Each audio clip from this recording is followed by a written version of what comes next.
My name is Augustus. Aigbe. Good morning. My name is Christabel Otobo. Good morning. Like on Thursdays, we always take a look at issues that concern Edo State. And today we'll be taking a look at these major issues. What happened during the course of the week? Edo government to implement Treasury single account policy by March.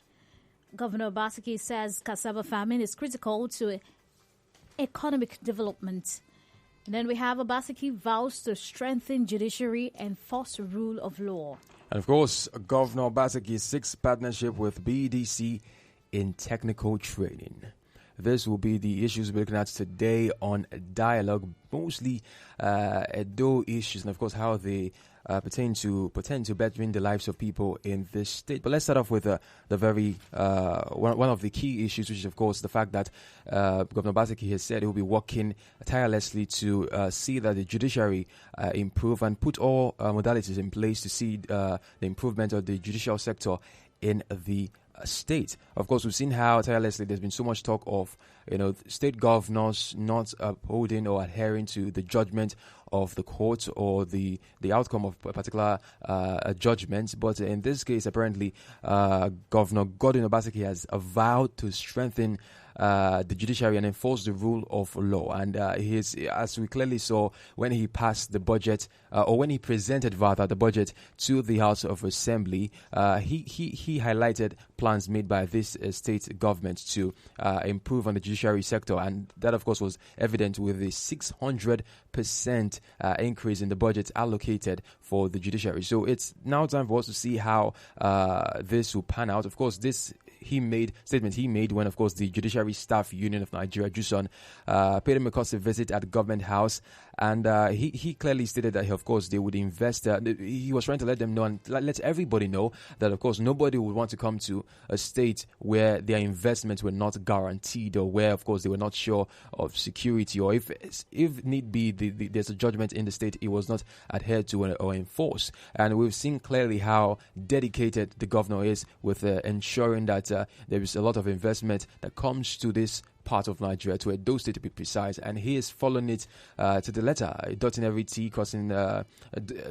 I and crossing every T. And of course, hopefully at the end of the day, we'll see an outcome or we'll see progress in this particular sector. So he's not resting on his oars. He's trying to make sure that, of course, not just him. I mean, when this kind of decisions are being made by the governor, every other facet or every other sector or every other person in holding public office, tend to adhere to this particular pattern because, of course, the governor has made it so. So, if the governor is saying this, then, of course, I'm sure every other person will want to toe this line and, of course, uphold or adhere to instructions or judgments from the court.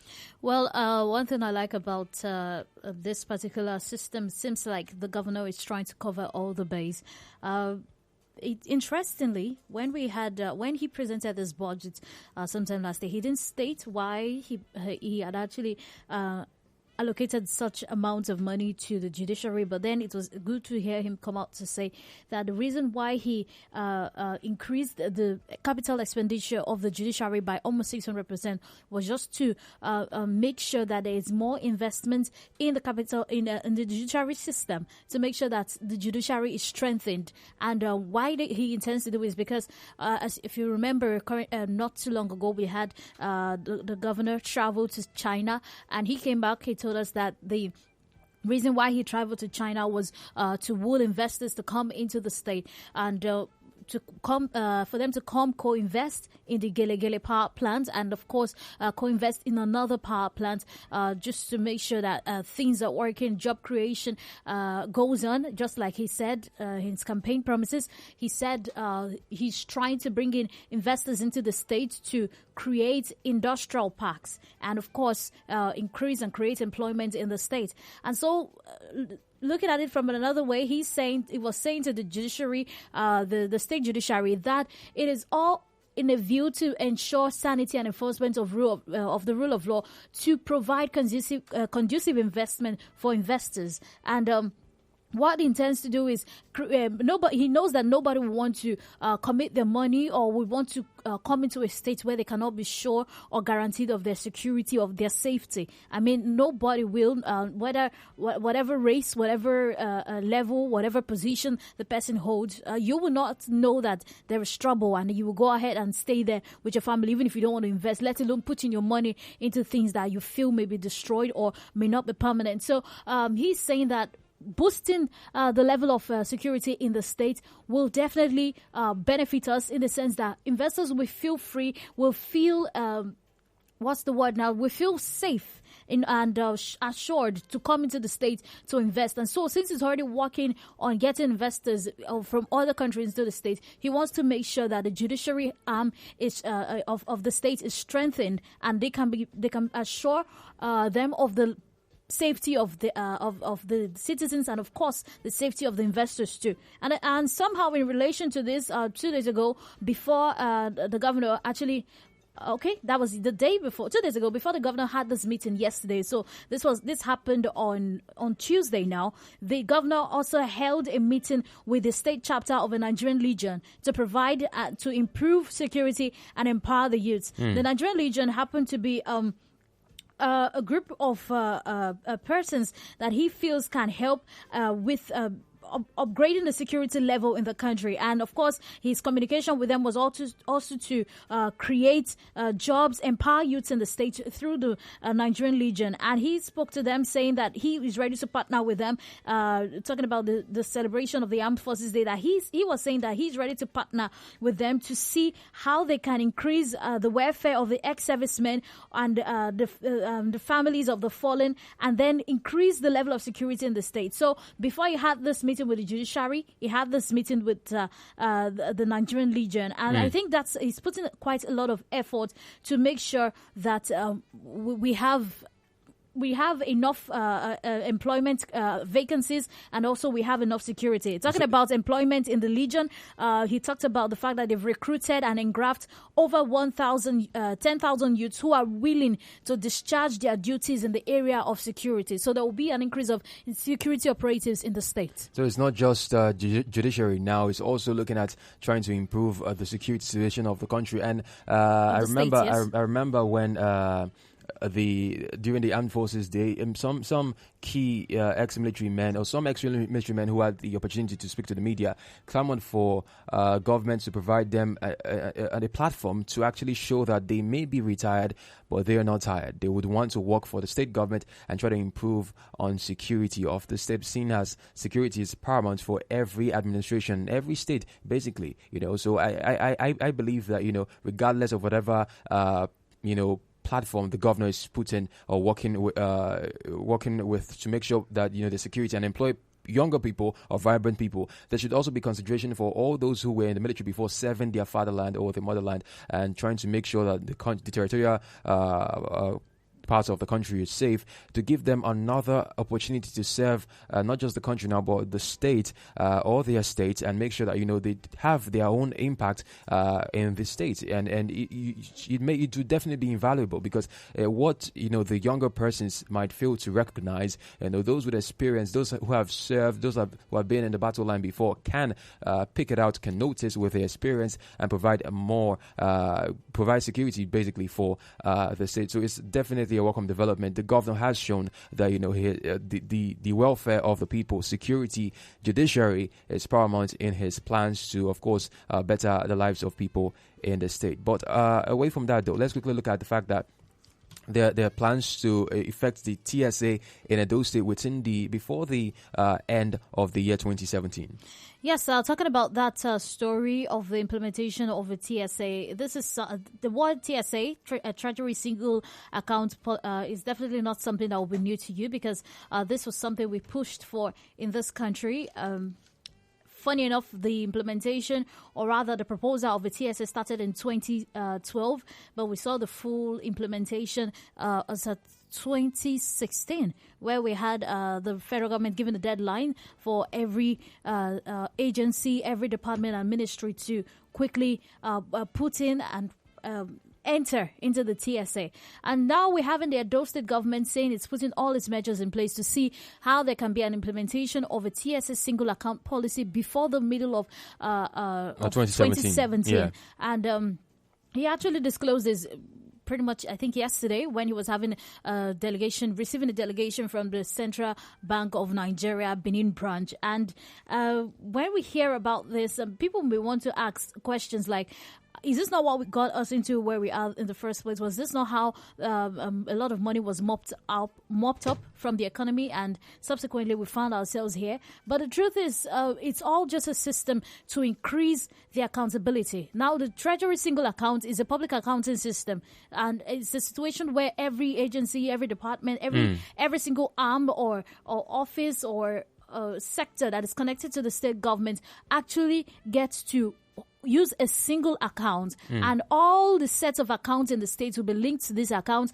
All revenues, receipts, all the taxes collected, every VAT, they are all going to be gathered in a consolidated revenue account at the Central Bank of Nigeria. This particular method is meant for close monitoring and, of course, adequate appropriation of these monies that are being collected to the right places, because I think it mostly happens when there's an issue of accountability. When you come out to hear this was embezzled, that was embezzled, that it becomes more reduced because there's no account to store these monies anymore. As the money comes in, it's remitted into one particular account. So I think that's in that way the state government can actually put their eyes and be able to say, this is what we have, put pen to paper and say, this is the amount we have in the state government's account. The fact that there's several channels to actually store money also affords people the opportunity to have several channels to siphon or launder monies to different parts of the world. And the idea, I think it was one of the brainchilds of President Muhammadu Buhari or his administration, and they have said to the effect that there were so much complaints though as regards the effect of the TSA or the viability of the TSA in Nigeria, and as major institutions around the country started to complain that the remitting of funds back to them or funds being given back to them to handle some readily important issues were not coming as speedily as they would like, and some others clamored for anonymity, or should I say they wanted to be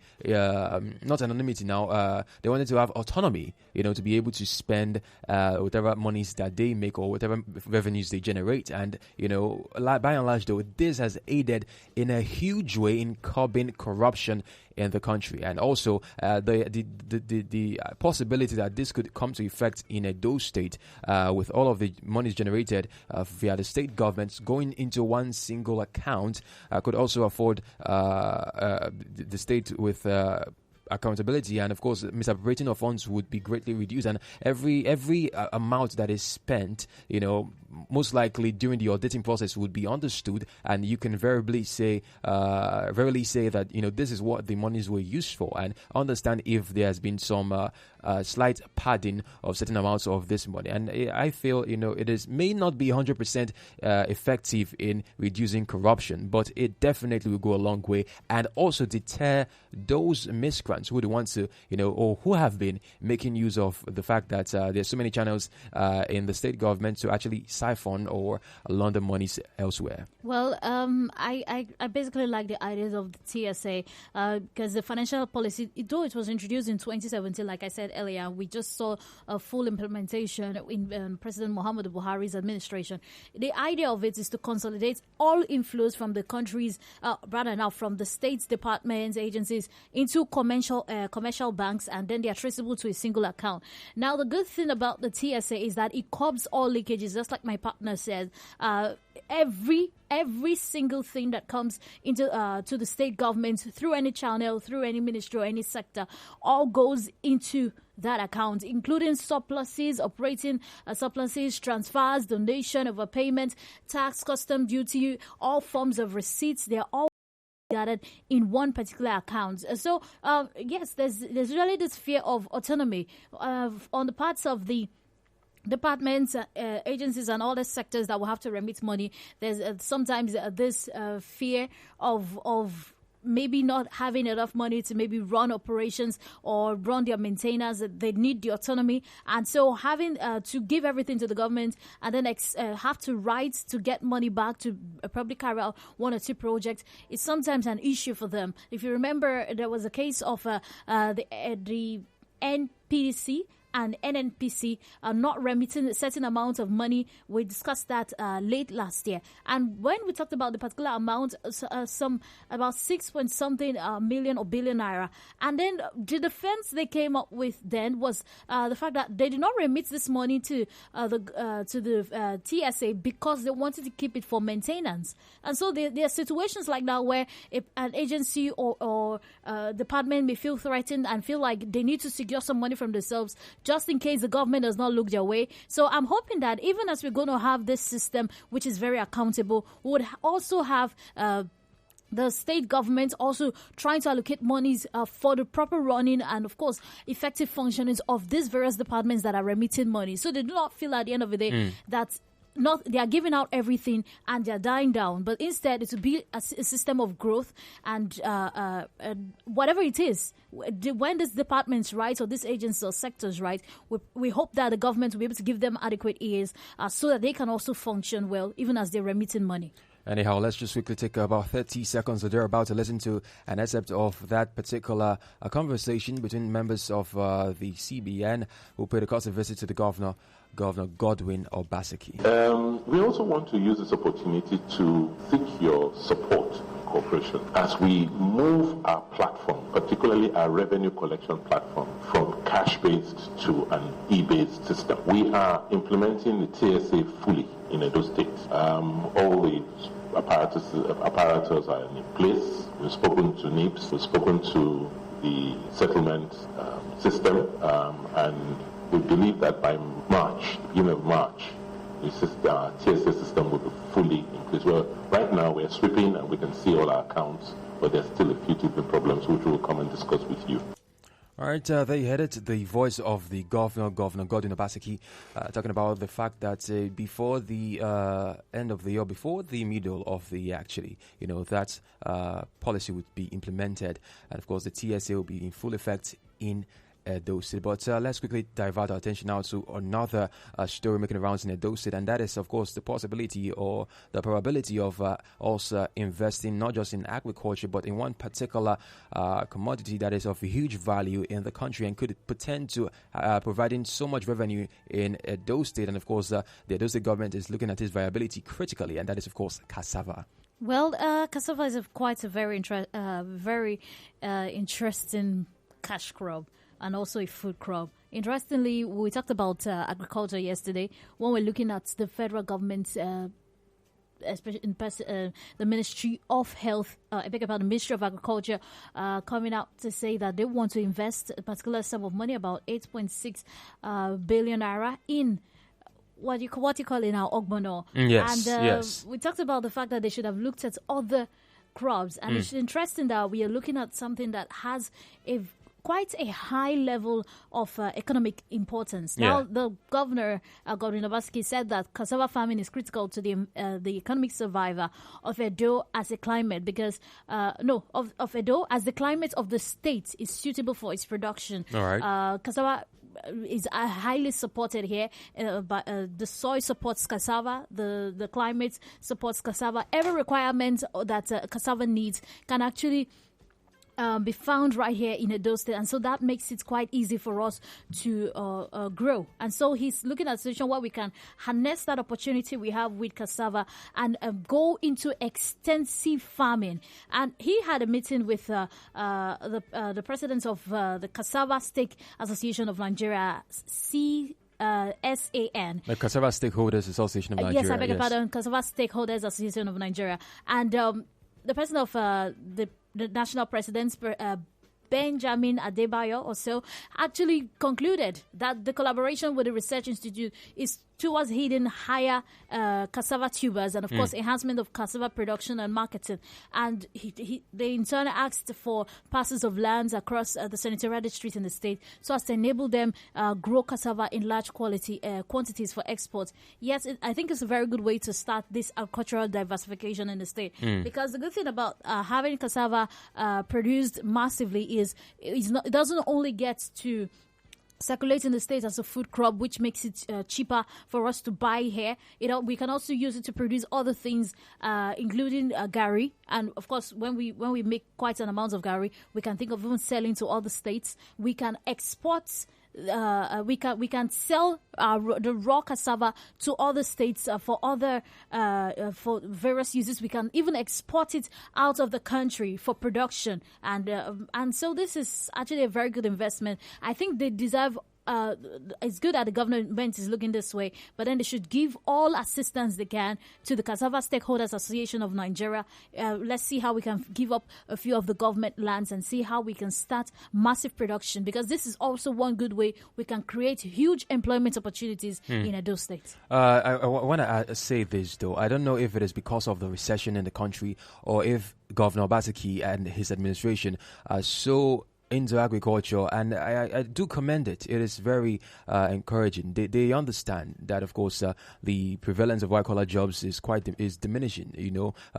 Many times we see graduates want to quickly get a white-collar job and stay in front of a desk and do what they feel they should be doing and make huge amounts of money. But the reality is that those jobs are not readily available anymore. And of course, the next best thing is agriculture. And of course, it's not just that it's agriculture. It does provide a huge amount of money. There's so many countries in the world, not states now, countries that rely or sustain themselves with agriculture. They export these goods and then they make huge amounts of money. And they rely on it basically.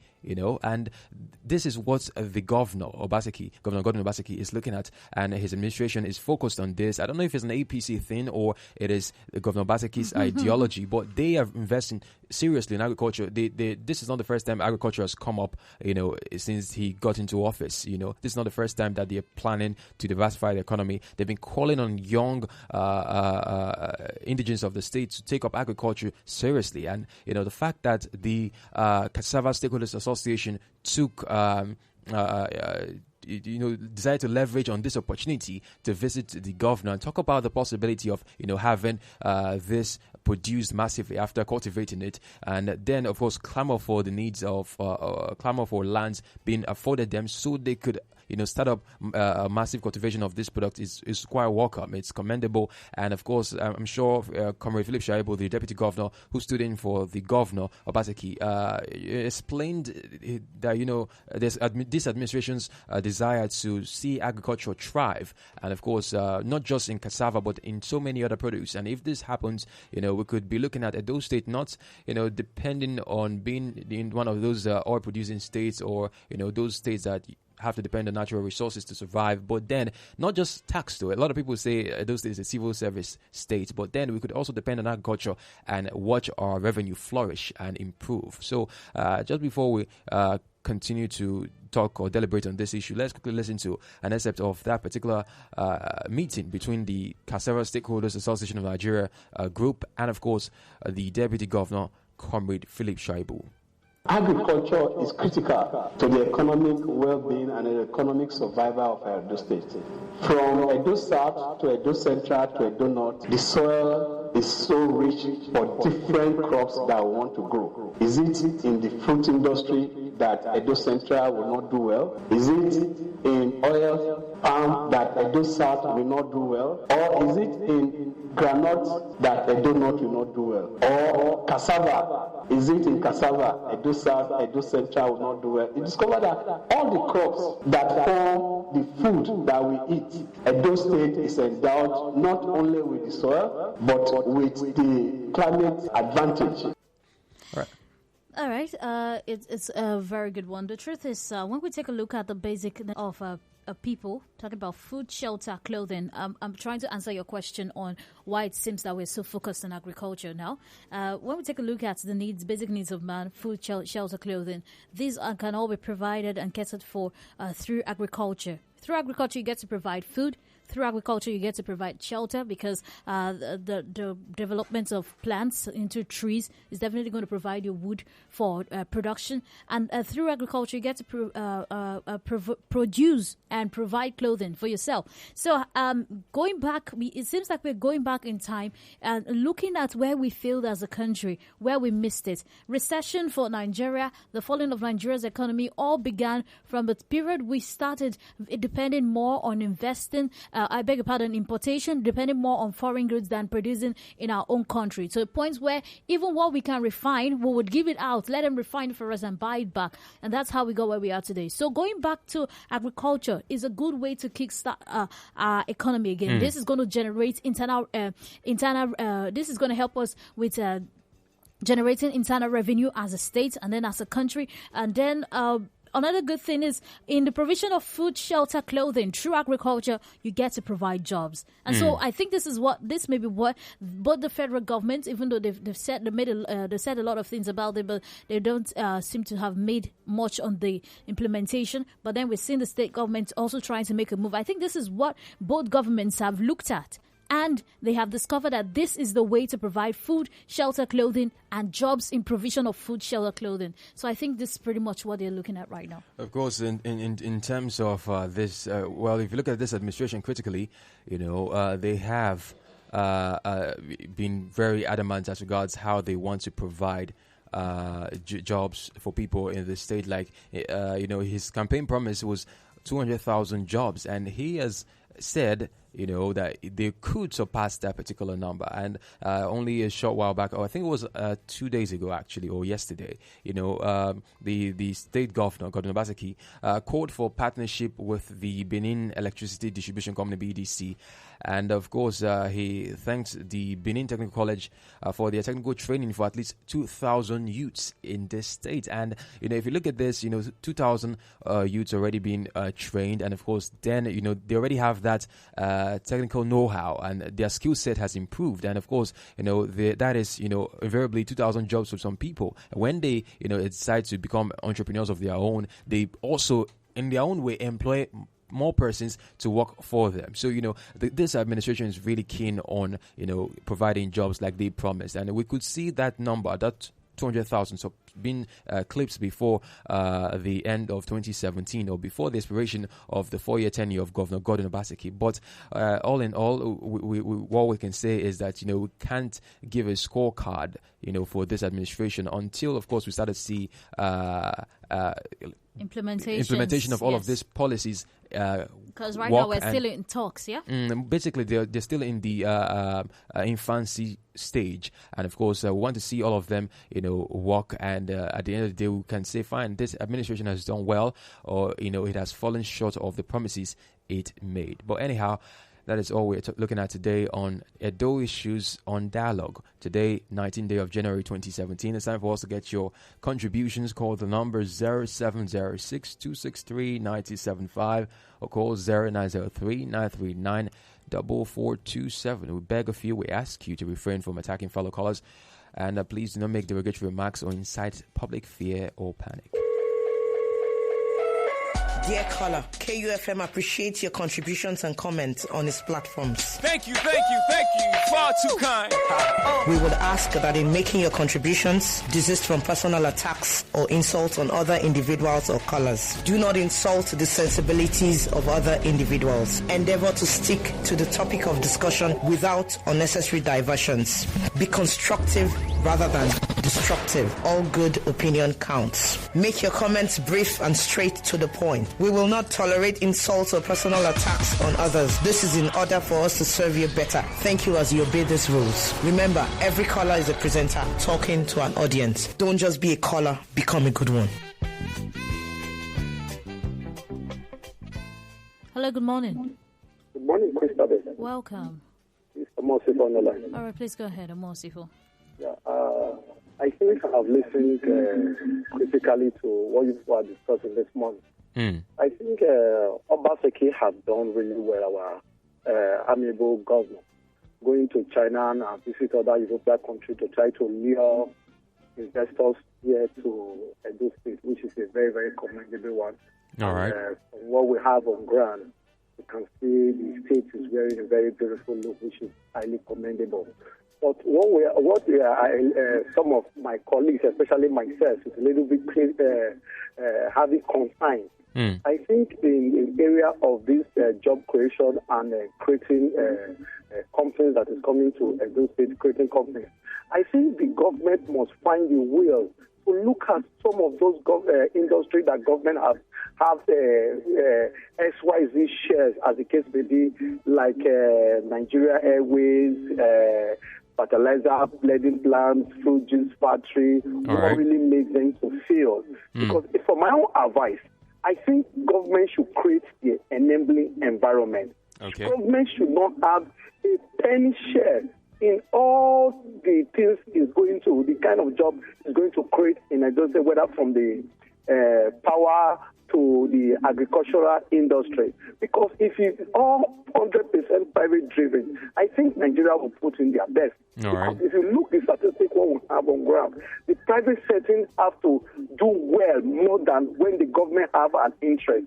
If it is possible for the upper sector to do just that, create the enabling environment for the investors to come, to invest in XYZ agriculture, as the case may be, if it is power plant, so that they will only generate the employment force.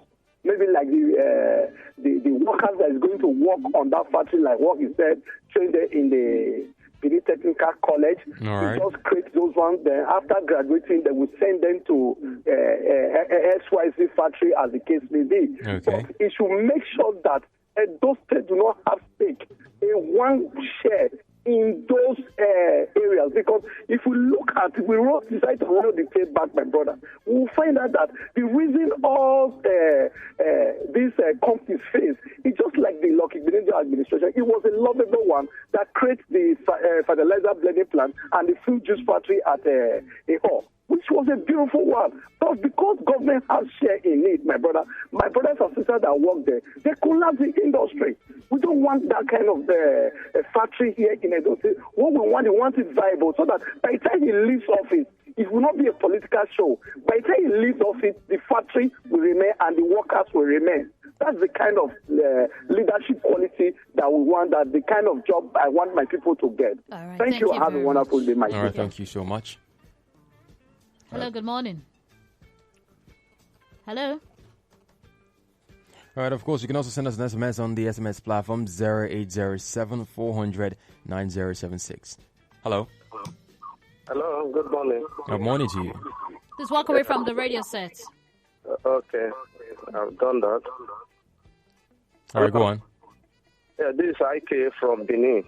All right, go on. Okay, go ahead. The governor, I think he has started well, especially in the area of trying to go into collaborative partnership with BDC.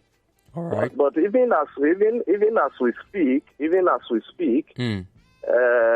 are some areas in Benin City that do not enjoy light at all. And I think that is where the governor has to start with, because in these areas we have artisans who are already self-employed. So I think the governor, should encourage them, by going into partnership with BDC and telling BDC that there should be improvement in the supply of electricity to these areas, so that these artisans who will no longer be looking for a new job will continue to concentrate on their old practices. That is one, because in my area, for example, as I speak with you, for over past 1 week, we have not seen light for 1 hour.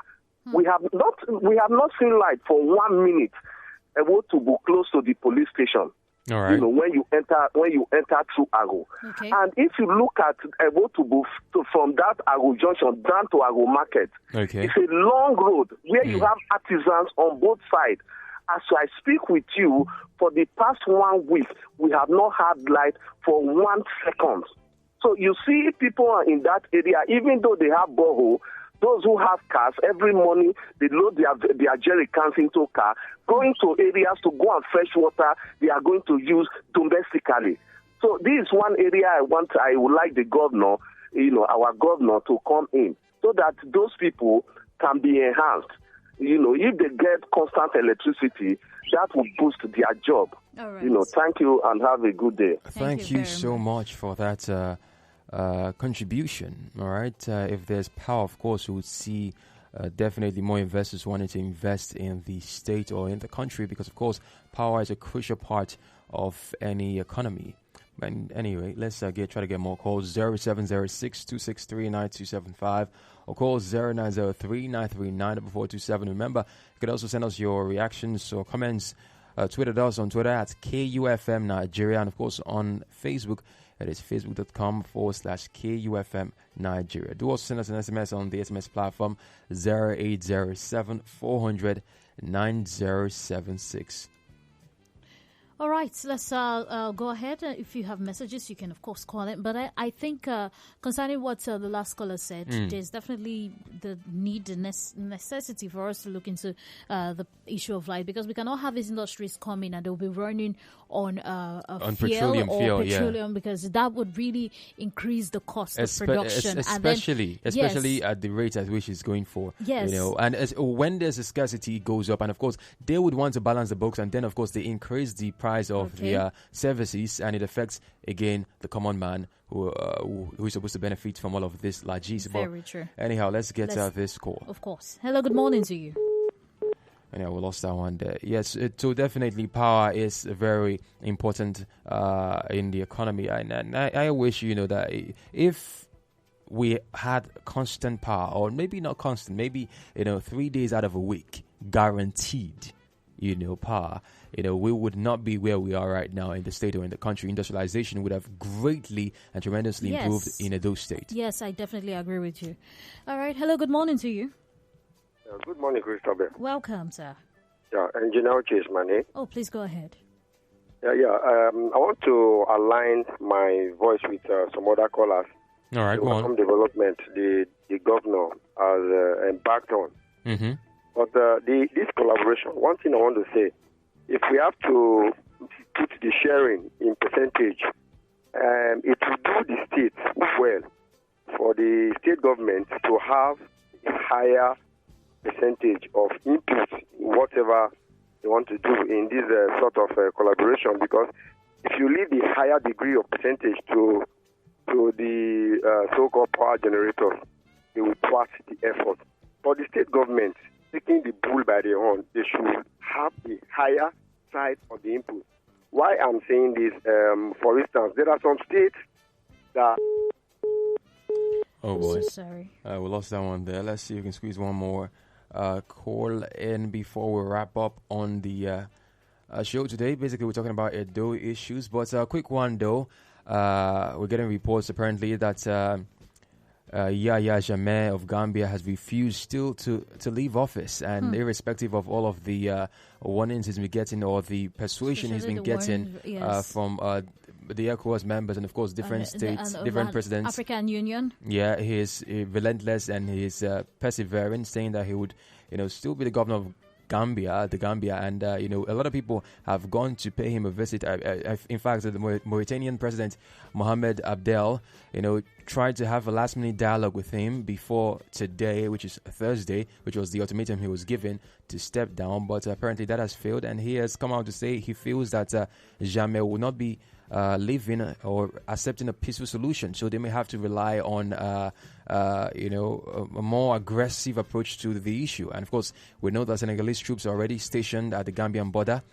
And regardless, he has refused to step down. We just hope this doesn't lead to a bloodbath, though, or a bloody situation, because it is not looking, very nice at the moment. And a lot of people have started to evacuate. They've been evacuated rather from the Gambia, especially expatriates and of course foreigners in the state, in the country. Of course, Nigerians who we have over there too, talking about the speech that was made by the federal government that they should stand by for evacuation, and if it comes to that, they will be ready to receive our citizens home. All right, let's have a very last call before we call it a wrap. Hello, good morning. Sorry, Christabel, my airtime went off. Okay, sorry about that. Please go ahead. Yeah, like as I was saying, okay. There are some states, they've embarked on their self-produced power generating plants. All right. Like it's fine. Those states cannot be far from that. It goes a long way in helping these people that we call artisans. Not just the artisans. The artisans, they have family, they have friends, they have relations. Like technical education, where when I talk of the government embarking on steel acquisition, embarking on steel acquisition, at the end of the day, if they don't have power to bring what they have in their head, it is amount to zero. So the government should not just leave it on the hand of the so-called collaborators that they are going into partnership with, but they should look into what they are doing critically, because the power is the power producers. They will definitely trust it, because since inception, when the past government, the past government gave out this power sector to them, nothing has come out to show for it. So the government going into sort of partnership with them, the government should have a higher percentage of input. Otherwise, I think it definitely won't work. Thank you very much. All right, thank you very much. Thank you so much. And that's about it for now on Dialogue.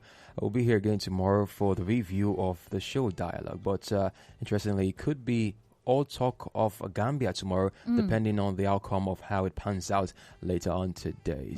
Troops stationed different borders of Gambia. We hope once again it doesn't escalate. And of course, Mr. Barrow, unfortunately, he lost his son. The president-elect lost his son only a short while back. His son was one of his sons was bitten by a dog, and he lost his life. But he couldn't return to Gambia to see him because, of course, he's on a self-imposed exile, or he's currently hiding out in a different country because of security reasons. He can't be guaranteed safety of his life, seeing how things are turning out in the Gambia. But anyhow, that's what we're taking on the show Dialogue for today. We'll be here again tomorrow, like I already said. My name is Augustus Aigbe. Good morning. My name is Christabel Otobo. Good morning.